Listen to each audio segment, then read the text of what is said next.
এবারের বিপিএল কে ব্যর্থ বললেন খালেদ মাহমুদ। দেশের ক্রিকেটের ভাবমূর্তি নষ্ট হচ্ছে দাবি ঢাকা কোচের।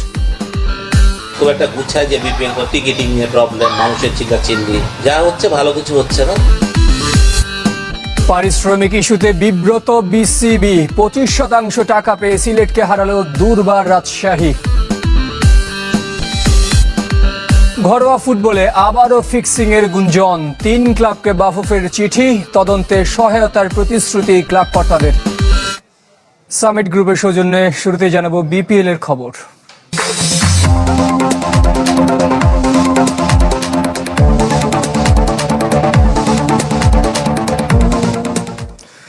চলতি বিপিএল সবকিছুতেই ব্যর্থ দাবি সাবেক বোর্ড পরিচালক খালেদ মাহমুদের। মাঠের বাইরের বিভিন্ন ইস্যুতে দেশের ভাবমূর্তি নষ্ট হচ্ছে বলেও মনে করেন তিনি। নিজ দলের পারফরমেন্সেও চূড়ান্ত রকমের হতাশ ঢাকা ক্যাপিটালস কোচ। জাতীয় দলের কোচ ফিল সিমন্স পিএসএল এ যুক্ত হচ্ছেন এমন গুঞ্জনে বিরক্ত খালেদ মাহমুদ। কোচ নিয়োগে বিসিবির দায়ও দেখছেন সাবেক অধিনায়ক। আসর থেকে সবার আগে প্রায় বিদায় নিশ্চিত ঢাকা ক্যাপিটালসের। বোলিং ডিপার্টমেন্টের দুর্বলতা আর ভালো বিদেশির ঘাটতি দেখছেন কোচ খালেদ মাহমুদ। হারা দলের সাথে আপনি কতদিন হারবেন, এটাতে মোটিভেশন করার কত ডিফিকাল্ট আমি জানি আসলে, আর হচ্ছে না কোনোভাবেই, আসলে কোনো ওষুধেই কাজ হচ্ছে না আসলে। বিপিএল এর শুরুটা হয়েছে মিরপুর স্টেডিয়ামের গেট ভাঙ্গা দিয়ে। এরপর একের পর এক নেতিবাচক ঘটনা, পারিশ্রমিক ইস্যু সবকিছুকে ছাড়িয়ে গেছে। ভাবমূর্তি নষ্ট হচ্ছে বাংলাদেশ ক্রিকেটের। না পারলে বিসিবি কেন বিপিএল করছে সেই প্রশ্ন তুললেন সাবেক এই বোর্ড পরিচালক। যা হচ্ছে ভালো কিছু হচ্ছে না, এবং আমরা খুব একটা গুছায় যে বিপিএল টিকিটিং নিয়ে প্রবলেম, মানুষের চিল্লাচিল্লি। তো আমার কথা হচ্ছে আজকে বিপিএল এ 6 ম্যাচ হওয়ার পর একটা দলের থেকে বলছে তারা খেলবে না, কিন্তু তাদের প্লেয়াররা টাকা পায়নি। এটা তো আমাদের জন্য আসলে লজ্জাজনক। আমি যেটা জানতাম বিপিএল একটা জিনিস ছিল যে আমরা মনে হয় যে ব্যাংক গ্যারান্টি দেয়, সেই ব্যাংক গ্যারান্টি কোথায়? বিসিবি কেন ব্যাংক গ্যারান্টি ভাঙিয়ে টাকা দিয়ে দিচ্ছে না? আমার কথা বিসিবি তাহলে বিসিবি বিপিএল গভর্নমেন্টের কাছে রোলটা কি তাহলে? একের পর এক কোচ চলে যাওয়ার সবশেষ সংযোজন নিক পোথাস। শোনা যাচ্ছে পিএসএল এর একটা দলের সাথে চুক্তিবদ্ধ হয়েছেন হেড কোচ ফিল সিমন্স। জাতীয় দল ব্যবস্থাপনা ও কোচ নিয়োগের ক্ষেত্রেও কি ব্যর্থতার পরিচয় দিচ্ছে cricket board? Coaching is not in rocket science.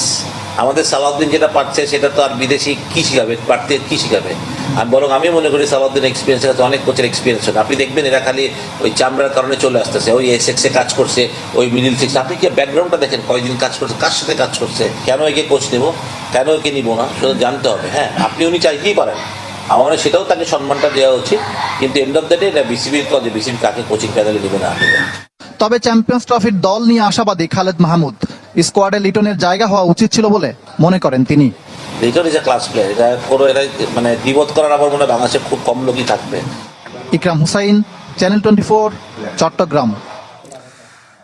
BPL এ ক্রিকেটারদের পারিশ্রমিক ইস্যুতে বিব্রত বিসিবি। ফ্র্যাঞ্চাইজিগুলো ঠিকঠাক টাকা দিচ্ছে কিনা জানে না খোদ গভর্নিং বডি। বিতর্কের মাঝে অবশ্য 6 ম্যাচ পর ক্রিকেটারদের 25% পেমেন্ট করেছে দুর্বার রাজশাহী। বিশৃঙ্খল পরিস্থিতির মধ্যেই আবার মেয়েদের বিপিএল এর স্বপ্ন দেখাচ্ছে ক্রিকেট বোর্ড।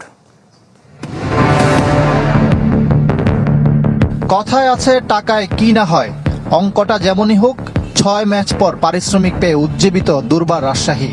বহু নাটকের পরও তাই মাঠে নিজেদের সর্বোচ্চটা উজাড় করে দিয়ে সিলেটকে হারিয়েছে এনামুল হক বিজয়ের দল। প্রেশারটা রিলিজ হয়ে গেছে, আমরা পেমেন্টটা পেয়েছি, তাই বিফোর ম্যাচ আসার আগে। এই জন্য আমাদের আর কোনো প্রেশারটা থাকে নাই এবং আমরা আমাদের বেস্টটা দিয়ে খেলার চেষ্টা করেছি। কিন্তু এরপর কি হবে? বাকি অর্থ যে ক্রিকেটাররা পাবে নিশ্চয়তা দেওয়ার কথা যাদের, সে বিসিবি নাকি এইসব তথ্য পায় শুধু গণমাধ্যম থেকে। তো আপনাদের খবর দেখে কিন্তু আমরা জানতে পেরেছি যে এই সমস্যাগুলো হচ্ছিল, এবং সেটা সেই পরিপ্রেক্ষিতে কিন্তু আমরা যোগাযোগ করেছি এবং থ্যাঙ্কফুলি ওনাদেরকে আমরা বোঝাতে পেরেছি এবং সেই কাজটা করাতে পেরেছি যে পেমেন্ট ওনারা শুরু করতে পেরেছে।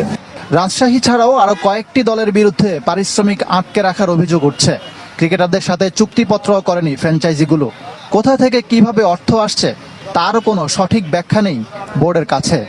আমরা কিন্তু বিব্রত এইসব কারণ নিয়ে, শুধু ক্রিকেট বোর্ড না, আমরা পুরো ক্রিকেট ফ্যাটার্নিটি কিন্তু বিব্রত এইসব কারণে, এবং এগুলি আমাদের সবার জন্য এগুলি শিক্ষা। টাকাটা পেয়েছে এটুক জানা ছিল আমাদের, সেইটা নিয়ে অ্যাকচুয়ালি হচ্ছে গুড পয়েন্ট। এটার উত্তর এখন কিন্তু আমার কাছে নেই। অথচ নতুন বাংলাদেশে নতুন বিপিএল এর স্বপ্ন দেখিয়েছিলেন নাজমুল আবেদিন ফাহিম। এখন তার মুখে বিশেষ পরিস্থিতির অজুহাত। অনেকগুলো কাজ আমাদের করা উচিত ছিল, যেগুলো আমরা হয়তো সম্মত করিনি, এবং অনেক ব্যাপারে হয়তো আমরা যেসব নিয়ম কানুনগুলো ফলো করার প্রয়োজন ছিল সবসময়, সেগুলো আমরা অনুসরণ করতে পারিনি। বিপিএল এর এই বিশৃঙ্খলা কোথায় গিয়ে শেষ হয় কে জানে। এর মধ্যে মেয়েদের প্রিমিয়ার লিগের স্বপ্ন দেখালেন নাজমুল আবেদিন, দিনক্ষণ চূড়ান্ত। 3টা দল নিয়ে এটা করার পরিকল্পনা করা হয়েছে, এবং এটা এই বিপিএল শেষ হবার পরপরই অনুষ্ঠিত হবে। ইকরাম হুসাইন, চ্যানেল 24, চট্টগ্রাম। ক্রিকেটাররা 25% পেমেন্ট পাওয়ার পর মাঠের পারফরমেন্সে দুর্বার রাজশাহী। সিলেটকে 65 রানে হারিয়ে আসরে তৃতীয় জয় তুলে নিয়েছে পদ্মাপাড়ের দলটি। চট্টগ্রামে টস জিতে ব্যাট করার সিদ্ধান্ত নেয় রাজশাহী। বড় স্কোর করতে পারেনি কোনো ব্যাটার, তবে রায়ান বার্ল, এনামুল হক বিজয়, ইয়াসির আলীদের ছোট ছোট সংগ্রহে 184 রানের বড় স্কোর গড়ে রাজশাহী। জবাবে মাত্র 13 রানে 2 ওপেনার হারায় সিলেট। জাকির হাসান ও জর্জ মুনশে ভালোই জবাব দিচ্ছিলেন, গড়েন 58 রানের জুটি। এ দুজনের বিদায়ের পর দ্রুত উইকেট হারাতে থাকে সিলেট, গুটিয়ে যায় মাত্র 119 রানে। সঞ্জামুল নেন 3 wicket. Outside edge and a good catch. That went quick. Slow ball picked up and again this time Bijoy takes a sitter.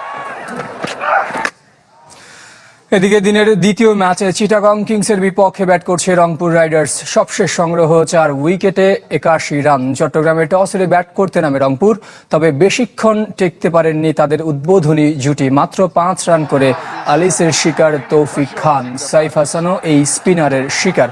আর 39 রান করায় স্টিফেন টেলরকে ফেরান Naim Islam. Gives them the charge and gets the right result on that, and it's a good thought process. Champions ট্রফির বাংলাদেশ দলে থাকতে পারতেন সাকিব আল হাসান।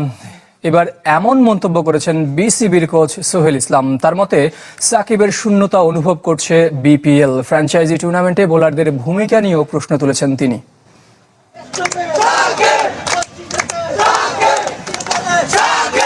না থেকেও আলোচনায় সাকিব আল হাসান, হোক চ্যাম্পিয়ন্স ট্রফি অথবা বিপিএল। সংখ্যায় কম, তবে মিরপুরে ফের জড়ো হয়েছে সাকিব সমর্থকরা। ওদের স্লোগান আর দাবি, দেশসেরা ক্রিকেটারকে ফেরানো হোক জাতীয় দলে।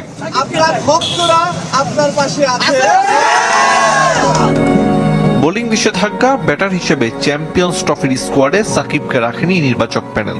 সেখানে ভিন্ন মত সোহেল ইসলামের। অবশ্যই দেখা যেতে পারতো, সবাই তো চায়। এখন হচ্ছে সাকিবের আর বোর্ডের ওই কম্বিনেশনটা, মানে ইয়েটা ভালো হইতে হবে, সমন্বয়টা ভালো হইতে হবে। সাকিব ছাড়া প্রথম বিপিএল। চলমান ফ্র্যাঞ্চাইজি লিগে অলরাউন্ডারের শূন্যতা অনুভব করছেন বিসিবি কোচ। সাকিব যখন একটা টুর্নামেন্ট খেলে, ওই টুর্নামেন্টের ভ্যালু কিন্তু বেড়ে যায়।